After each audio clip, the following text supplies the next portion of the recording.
तो आप सभी को गुड मॉर्निंग। आप सभी को मैं अपने यूट्यूब चैनल में स्वागत करता हूं। आज का जो टॉपिक्स है बहुत ही रोचक टॉपिक्स आपके लिए लाए हैं। आज का जो क्लास है वह क्लास आर्टिकल से संबंधित है। हम लोग जानेंगे आज इस क्लास में आर्टिकल 1, 2, 3 और 4। आर्टिकल 1 से 4 में किस चीज का व्याख्या किया गया है, किस चीज का वर्णन किया गया है। आज का क्लास इसी पर आधारित है। तो आपको अगर ये वीडियो अच्छा लगता है तो चैनल को सब्सक्राइब करें, लाइक करें और कमेंट करना ना भूलें। तो चलिए वीडियो को शुरू करते हैं। आर्टिकल फर्स्ट यानी कि अनुच्छेद 1 में जो व्याख्या किया गया है वह है संघ का नाम और क्षेत्र। संघ का नाम और क्षेत्र यानी कि जो भारत देश है वह एक संघ वाला देश है, मतलब एक राज्य वाला देश है। भारत में टोटल 28 राज्य हैं। 28 राज्य से जो है एक भारत देश बना है। तो इनके आर्टिकल फर्स्ट का हम लोग पहला टॉपिक से देखेंगे। भारत यानी इंडिया एक राज्य का संघ होगा। भारत जो देश है एक राज्य का संघ है, यानी कि स्टेट ग्रुप्स है। यहाँ पे 28 स्टेट मिलकर एक भारत देश का निर्माण किए हैं। दूसरा जो है इसका, किसी भी राज्य को संघ से अलग होने का अधिकार नहीं। कोई भी राज्य हो, जब वो भारत देश में शामिल हो गया है तो शामिल होने के लिए उसके मर्जी था, वह अपनी मर्जी से शामिल हुआ, लेकिन अपने मर्जी से जा नहीं सकता। आप तो फिल्म में डायलॉग ये सुने होंगे, आए हो अपने मर्जी से तो जाओगे हमारे मर्जी से। उसी तरह से भारत देश के राज्य हैं, आता तो है अपने मर्जी से लेकिन जा नहीं पाता है अपने मर्जी से, उनको यह अधिकार नहीं दिया गया है। अगर कोई राज्य ऐसा करता है भारत के, अगर वो अलग होना चाहता है तो भारत की सेना उसको इतना धो देगा कि अलग होने के लिए वह नाम ही भूल जाएगा, अलग जा ही नहीं सकता है। आर्मी के जवान इतना कूट देगा कि फिर बेचारा तबाह हो जाएगा। इसलिए यह अधिकार राज्य के अंदर, जो भारत देश के राज्य है उनको अलग होने का अधिकार नहीं देता है, अनुच्छेद 1 के तहत। फिर इसके बाद है तीसरा जो टॉपिक है इंपॉर्टेंट है, भारत का क्षेत्र 3 श्रेणियों में विभाजित। भारत का जो क्षेत्र है उनको 3 श्रेणियों, 3 खंडों में बांटा गया। जैसे पहला खंड है राज्य का क्षेत्र, दूसरा खंड है केंद्र शासित प्रदेश, और तीसरा खंड है इंपॉर्टेंट है, तीसरा खंड है ऐसे क्षेत्र जो किसी भी समय भारत सरकार द्वारा अधिग्रहण किया जा सकता है। भारत का हिस्सा नहीं है, लेकिन अगर भारत सरकार चाहे, जिस दिन चाहे तो या वो कब्जा कर सकता है, वह क्षेत्र को अपने भारत देश में शामिल कर सकता है। जैसे इसका मोस्ट एग्जांपल हो जाएगा पीओके, पाकिस्तान ओके कश्मीर। ये जो है भारत सरकार चाहे तो इसको अधिग्रहण कर सकता है, यह भारत का ही हिस्सा है पीओके, लेकिन अवैध रूप से इस पर पाकिस्तान का कब्जा है। तो ये उसी के अंतर्गत आएगा आर्टिकल फर्स्ट के तहत। तो आप आर्टिकल यानी कि अनुच्छेद पहला समझ में आ गया। भारत यानी इंडिया एक राज्य का संघ है और किसी भी राज्य को संघ से अलग होने का अधिकार नहीं है। और भारत के जो क्षेत्र हैं 3 श्रेणियों में विभाजित किए गए हैं, राज्य क्षेत्र, केंद्र शासित क्षेत्र और ऐसे क्षेत्र जो भारत सरकार द्वारा कभी भी अधिग्रहण यानी कि कब्जा किया जा सकता है। ये अनुच्छेद 1 का था। अनुच्छेद 2 का देखें, आर्टिकल 2।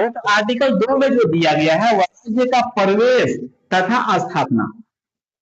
आर्टिकल 2 कहता है कि किसी भी राज्य को प्रवेश यानी कि प्रवेश करा सकते हैं और उनको स्थापना भी करा सकते हैं। ये आर्टिकल 2 के तहत। आर्टिकल 2 के तहत देखिए प्रवेश में देखा जाए तो राज्य पहले से अस्तित्व में है लेकिन भारत संघ का हिस्सा नहीं है। वह पहले से राज्य है लेकिन भारत संघ का यानी कि भारत में शामिल नहीं हुआ है, भारत में उसको राज्य के दर्जा नहीं मिला है। ऐसे आर्टिकल 2 कहता है। जैसे में इसका उदाहरण देखते हैं तो आर्टिकल 2 का प्रवेश का उदाहरण होगा वो होगा सिक्किम। सिक्किम 1975 ईस्वी में भारत का 22वां राज्य बना, यानी कि 1975 से सिक्किम जो था वह भारत संघ का हिस्सा नहीं था, उसको प्रवेश कराया नहीं गया था। यह 1975 में सिक्किम को भारत में शामिल किया गया और इसे 22वां राज्य का दर्जा मिला। फिर इसका स्थापना देखा जाए तो स्थापना में है नागालैंड। अनुच्छेद 2 का स्थापना के तहत देखा जाए तो नागालैंड जो है 1963 ईस्वी में असम से अलग हुआ। 1963 में नागालैंड को असम से अलग किया गया। क्योंकि नागालैंड की जो पहनावा होते हैं और संस्कृति ये असम के साथ मेल जोल नहीं खाते थे, इसलिए असम के लोगों ने चाहा कि हम लोग नागालैंड को अलग कर दे। नागालैंड का संस्कृति अलग है, उनके पहनावा अलग है, तो इस तरह से नागालैंड को अलग कर दिया गया और असम को अलग कर दिया गया। 1900 या 63 ईस्वी में हुआ था, यानी कि स्थापना हुआ। स्थापना का मतलब बनना, जैसे देखिए सिक्किम से नागालैंड बना था, स्थापना जैसे बिहार से झारखंड का स्थापना हुआ, उसी तरह से असम से नागालैंड की स्थापना हुआ।